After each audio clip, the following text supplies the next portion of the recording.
Ibang dimensyon na ito. Yung mga kabata ko. Nako. Saan na kaya yung bahay nila? Dito yun eh. Gusto kong tinapay! Ate, kuya! Gusto kong kape! Nandito na ang parcel! Magtatanong tayo dito mga kabatak. Baka alam na ito, no? Ha? Pagtanungan natin, no? Pwede mo ba magtanong? Saan po ang bahay ni nanay, tatay, ha?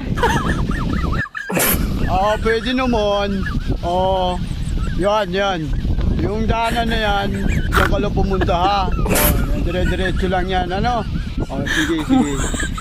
Dire-diretso lang daw tayo dito, no?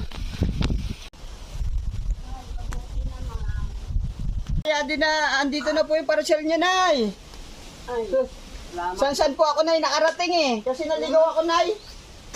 Akala ko hindi ko na mahanap yung bahay niyo. Nag-deliver pa nga lang ako na isang araw. Nakalimutan ko. Ito na po yung parcel.